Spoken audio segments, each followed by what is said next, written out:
Last video we made the box, and this video we'll be finishing by making the chocolates and placing them into the box.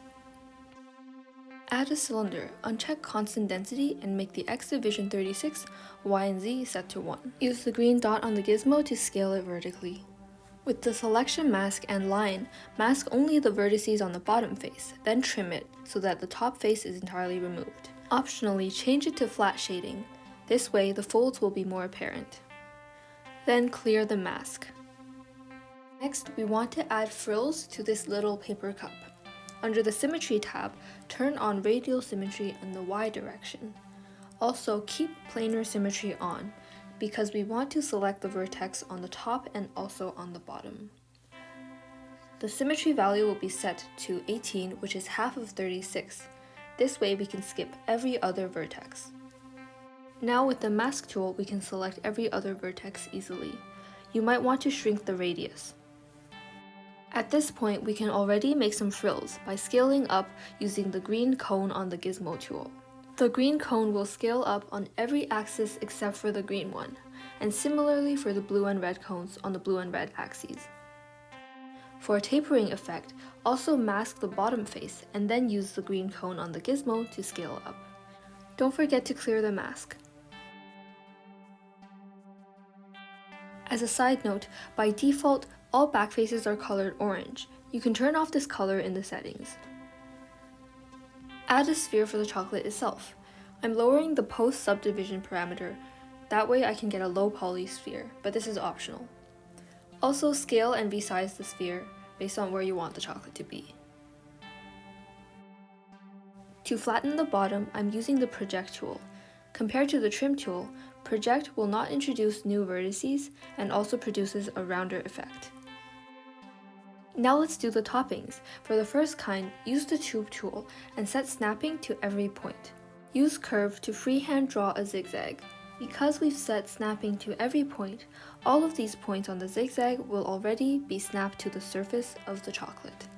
To edit the thickness, double tap on Radius so now you can change the radius at any control point. Optionally, lower the X division to reduce the vertex count in the tube.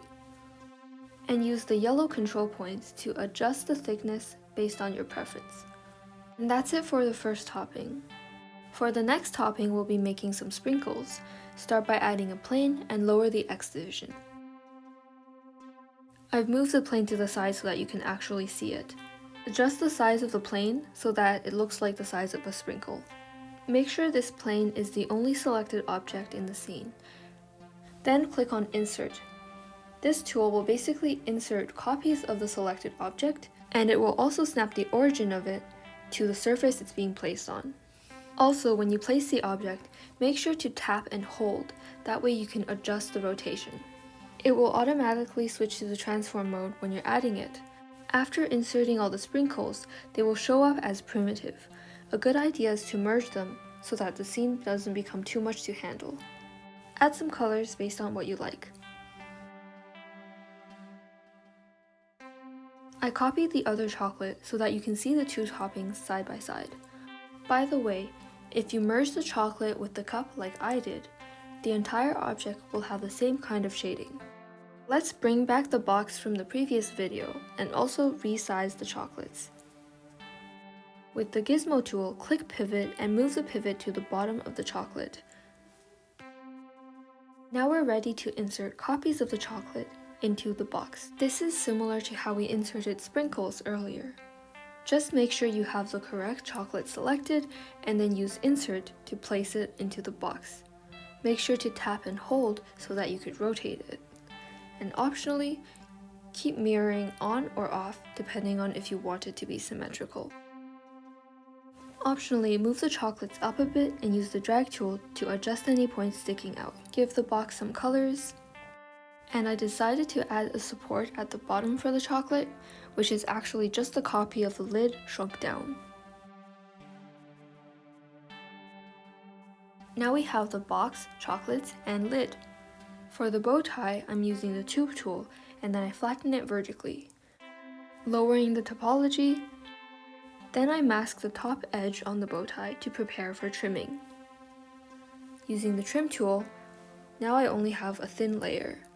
Select everything with the mask tool and then extract the shell. There might be some artifacts, but we can smooth them away.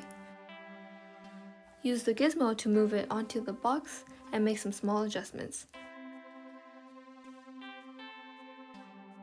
If you want a cartoony effect, play around with the blending mode and shading. I switched the shading to unlit and changed the lid to blending with opacity. For post-processing, play around with the settings. In particular, I like turning on the curvature since it will add some thin outlines. And here's the final result. Here's another version where I spent more time on the shapes and experimented with the colors.